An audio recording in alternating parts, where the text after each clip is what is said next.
SS Rajamouli ఈ పేరు గురించి పెద్దగా పరిచయం అక్కర్లేదు. తెలుగు సినిమా స్టాండర్డ్స్ ని పెంచడంతో పాటు టాలీవుడ్ రేంజ్ ని ఆస్కార్ కు తీసుకెళ్లిన దర్శకధీరుడు. ప్రతి సినిమాకి తన రికార్డులన్నీ తానే బద్దలు కొడుతూ ఎవరెస్ట్ అంతటి ఇమేజ్ అందుకున్న జక్కన్న హీరోల రాజ్యం నడిచే ఇండస్ట్రీలో వారిని మించిన క్రేజ్ తో దూసుకెళ్తున్నారు రాజమౌళి. భారతదేశంలో ఎంత పెద్ద స్టార్ హీరో అయినా సరే తమ జీవితంలో ఒక్కసారైనా రాజమౌళితో సినిమా చెయ్యాలని అనుకుంటున్నారంటే అతిశయోక్తే కాదు. దర్శకేంద్రుడు కె రాఘవేంద్రరావు శిష్యుడిగా కెరియర్ ప్రారంభించిన నాటి నుంచి నేటి వరకు ఓటమి ఎరుగని దర్శకుడిగా రాజమౌళి అరుదైన ఘనతను సొంతం చేసుకున్నాడు. సినిమా మేకింగ్, మార్కెటింగ్ స్ట్రాటజీలను రాజమౌళి సమూలంగా మార్చివేశారు. బాహుబలితో పాన్ ఇండియా కల్చర్ ను భారతదేశానికి పరిచయం చేసిన జక్కన్న బాలీవుడ్ పునాదులను కదిలించారు.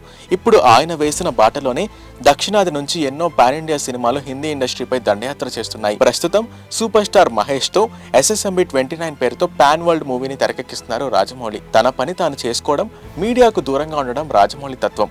మంచి సినిమా వచ్చినప్పుడు దాన్ని ప్రమోట్ చేస్తూ కొత్త టాలెంట్ ని ప్రోత్సహించడంలో రాజమౌళి ఎప్పుడూ ముందే ఉంటారు. వృత్తి పట్ల అంకితభావం, పని రాక్షసుల్లా ఎప్పుడూ కష్టపడే రాజమౌళిని జూనియర్ NTR సరదాగా జక్కన్న అని పిలుస్తుంటారు. భారతీయ సినీ రంగానికి అందించిన సేవలకు గాను ఆయనకి భారత ప్రభుత్వం పద్మశ్రీ పురస్కారంతో సత్కరించింది.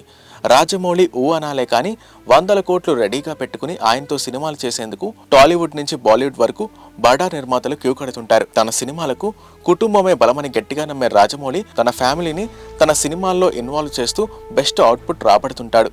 తనకేం కావాలో రాబట్టుకుని అలా వచ్చే వరకు సినిమాని చెక్కుతూనే ఉంటారు. రాజమౌళి సక్సెస్ వెనక మార్కెటింగ్ స్ట్రాటజీ కూడా కీలక పాత్ర పోషిస్తుంది. సినిమాను ఎలా పబ్లిసిటీ చేయాలో ఆయనకు తెలిసినంతగా ఎవ్వరికీ తెలియదు. సినిమా సెట్స్ మీద ఉన్నప్పటి నుంచి రిలీజ్ అయ్యేంత వరకు హైప్ పెంచుకుంటూ పోవడమే రాజమౌళి తత్వం.